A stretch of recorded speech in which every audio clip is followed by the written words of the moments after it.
नितोग दो आबो सनाम खन जस्ती लगती अबोन कना जे नवा संताली पारसी आबो संताली भाषा झारखंड पोनोतना राजपारसी राजभाषा बन बनाव अचोयमा और ओना लगिते जहाँ तने गी ऑलचिकी सपोर्टर मेना पे और जहाँ तने गी ऑलचिकी विरोधी मेना पे जोतो अपनार अपनार रे आपस रे बांग तपाम काते मीत काते देला झारखंड पोनोत रे संताली भाषा राजपारसी प्रथम राजभाषा बनाव लगी बन कुरुमुटुयमा नौकान कथाय मेन का सालखन मुर्मू ओना साथे नोआ कथाय मेन का जे जहाँ लिपि रेना जहाँ लड़ाई कना लिपि रेना लड़ाई तायम रेदो बाबुन तहन मा चेदा से नोआ लिपि रेना लड़ाई खातिर ते जहाँ आंदोलन हुयु लगती कना राजपारसी बनाव लगी ओना दो उकु तहायो कना एंडेगी तहायो कना ओनाते लिपि लगी दो बाबुन लड़ाई मा जहाँ जहाँ लिपि ते ऑल सनाई कना ओना लिपि की ऑल अचुना उनी नवा कथा होय मेन का जे जहाँ अंग्रेजी कना इंग्लिश जहाँ कना ओना रेना अपनारा लिपि बनुआ उनी दो रोमन लिपि तगी ऑल आए तो ओना खातिर ते जहाँ संताली पारसी हो जहाँ लिपि तगी जहाँ गी ऑल दाड़ी ठिकन गया मेनखान नुआ झारखंड पोनोत रे नुआ राजपारसी से राजभाषा बनाव अडी गे लगती गया चेदा से नुआ भारत दिसम रे 22 गोटांग पारसी जहाँ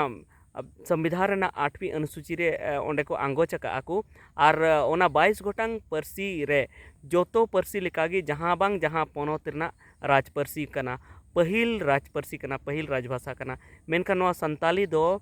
उन दिन रे 8वीं अनुसूची रे ओंडे आंगोच कना मेनखान नोआ दो राजपारसी बांग बनाव कना हाँ दोसार राजपारसी बनाव कना दोसार राजभाषा मेनखान पहिल राजभाषा दो बांग बनाव कना ओका पोनोत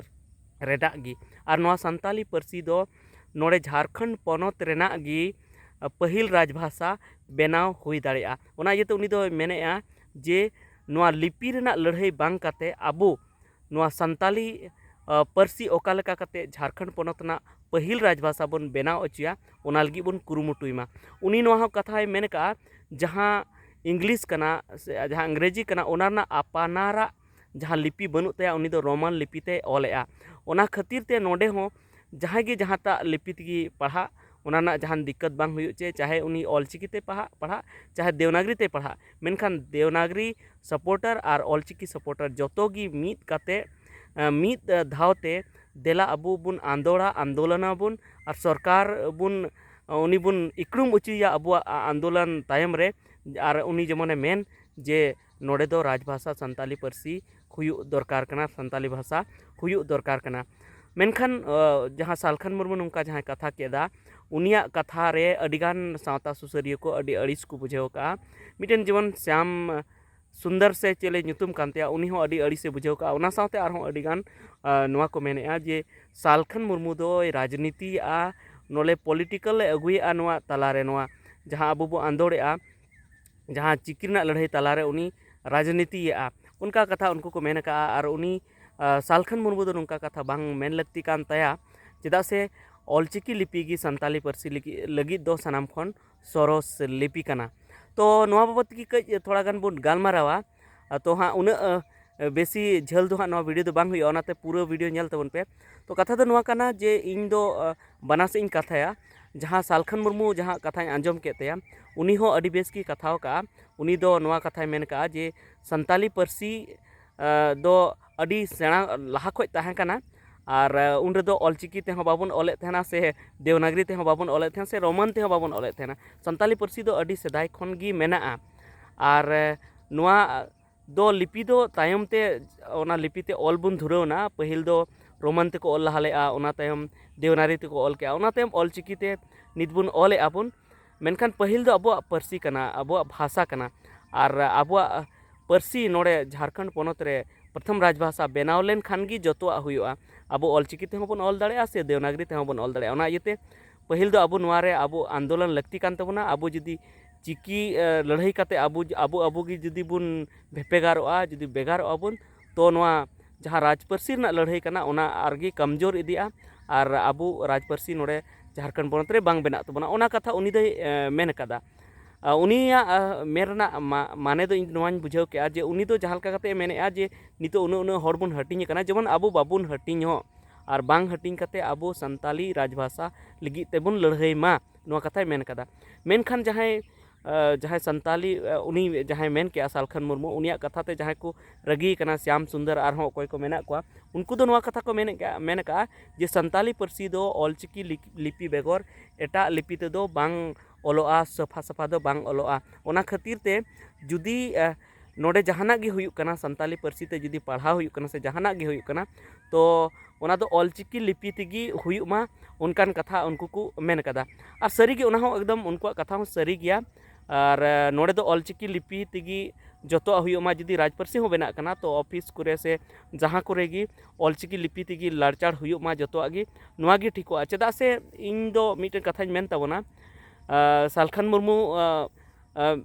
से नुकु अकोयटा गिन दो अकोयटा से गी बኝ रोड़े मेनखान जहाँ सरिया कना ओनाñ रोड़े ताबोना और सरिया कथा दो नोआ कना जे उनी जेमने मेनेआ जे इंग्लिश रना अंग्रेजी रना जहाँ लिपि बनुआ रोमन लिपि ते उनको को ओलेआ मेनखान हैं उनको तो रोमन लिपि ते को ओलेआ मेनखान पूरा दुनिया रे पूरा वर्ल्ड रे रोमन लिपि तेगी अंग्रेजी ते को ओलेआ इंग्लिश ते को ओलेआ आया लिपि मेने आया लिपि बनुआ रोमन लिपि ते ओलेआ मेनखान हैं जहाँ रोमन लिपि तेगी नितो जोतो ठे जहाँ ठे गी जहाँ दिसम रेगी आम चला जे इंग्लिश दो हाँ अंग्रेजी दो हाँ रोमन लिपि ते को ओलेआ एटा लिपि ते दो बाको ओलेआ नुंका दो बनुआ जे इंग्लिश दो हाँ एटा ऑस्ट्रेलिया दो एटा लिपि ते और उनका की इंग्लैंड रे दो हाँ एटा लिपि ते अमेरिका रे दो एटा लिपि ते सऊदी अरब रे दो एटा लिपि ते उनका दो बनुआ उनको दो जहाँ को आकुआ को बताओ ठीक किदा रोमन को बताओ किदा जे अंग्रेजी ना इंग्लिश ना अपनारा लिपि कना तो ओना तेगी गोटा दुनिया रे गोटा इंटरनेशनल लेवल रे रोमन तेगी ओलोग कना इंग्लिश दो तो उनका गी इन मेन दो नोआ गी इन डिमांड दो नोआ गी जतो समाज सुसरिया ठे से सनाम हर ठे गी जे आबुआ संताली हो जहाँ की मिटन लिपि आबो बोन ढौकैमा और ओना लिपि तेगी जेमन गोटा भारत दिसम रेन से भारत दिसम खन हो बाहरे रेन जहाँ तने की संताली बाडाय हर मेना बुना से संताली बुन चित बुन मोनेदा उनको को जतो की ओना लिपि तेगी बोन ओलमा मेनखान नोड़े मिटन कथा हजु कना जहाँ दो देवनागरी ते दो नोआ झारखंड पनोत रेन हर को ओलेआ को बंगाल रेन दो ओंडे को पढ़ा कना बांग्ला ते को पढ़ा कना उड़ीसा रेन दो उड़िया ते को पढ़ा कना असम रेन दो असमिया ते को पढ़ा कना तो ओना खातिर ते जहाँ असम रेन मेना को असम रेन दो हाँ असमिया ते ओलोग गी बेस को बुझेवा बंगाल रेन दो बंगाली ते और उनका की जहाँ उड़ीसा रेन दो उड़िया ते और नोआ झारखंड रेन दो देवनागरी ते जेमन संताल परगना को मेनदा देवनागरी तेगी बोन ओला मेनखान नुंका माचो अबुआ जहाँ संताली पार्सी कान ओना बेगारोग कान ताबोना ओनते रेन जहाँ को ओला ओना नोतेन को बाको बुझेवा संताल परगना जहाँ को ओला ओना उड़ीसा सेद रेन बाको बुझेवा चेदा से देवनागरी बाको पढ़ाव दाड़ेया उड़ीसा सेद रेन जहाँ को ओला उड़िया ते को ओला तो ओना दो संताली पार्सी गी को ओला मेनखान उड़िया ते को ओला ओना संताल परगना बाको पढ़ाव दाड़ेया उनका की असम रेन जहाँ को ओला ओना उड़ीसा रेन बाको पढ़ाव दाड़ेया बंगाल रेन जहाँ को ओला उड़ीसा रेन बाको पढ़ाव दाड़ेया झारखंड रेन बाको पढ़ाव दाड़ेया ओना इयते आबुआ संताली पार्सी एकदम अडी गी माने छितिर भितिरोग कान ताबोना एकदम बेगारोग कान ताबोना तो ओना खातिर ते मिटन नोंकाना लिपि ते आबो बोन ओला जहाँते आबुआ संताली पार्सी मिदोग ताबोन और ओना दो हुई दाड़ेया नोआ ऑलचिकी गी चेदा से ऑलचिकी दो गोटा रेन को बड़ाया और गोटा गी पासनाव ठीक कान ताबोना बंगाल बिहार उड़ीसा असम गोटा गी तो ओना इयते इनहो नोआ गिन मेन ताबोना जे आबो दो बाबोन तापामा सरीगी बाबोन तापामा संताली पार्सी लगी बोन आंदोड़मा और जहाँ सालखन मुर्मू उनी हो नपाय गया मेनखान आबो दो ऑलचिकी तेगी बोन ऑल लेखान अडी नपायोआ और ऑलचिकी तेगी बोन ओला और ओना साथे संताली पार्सी राज पार्सी बनाव लगी तो बोन आंदोड़ गया बोन चिकायना जतो बोन मिदो आबो और बोन आंदोड़ा बोन और नोड़े राज पार्सी बोन बनाव अचिया तो ठीक गया निये गी मेरना तहे कना जस्ती दो बñ मेन ताबोना पाले उना हाँ खंद्रिंग धबी दो बñ रोड़ ताबोना रोड़ दाड़िया ताबोना तो जहाँ रोड़ के ताबोना तो जुदी बेस पे बुझेवा तो नोआ वीडियो शेयर ताबोन पे और साथे नोआ चैनल हो सब्सक्राइब ताबोन पे और हो कमेंट करते लई ताबोन पे चीज को बाबते और हो वीडियो बनाव हुयुआ।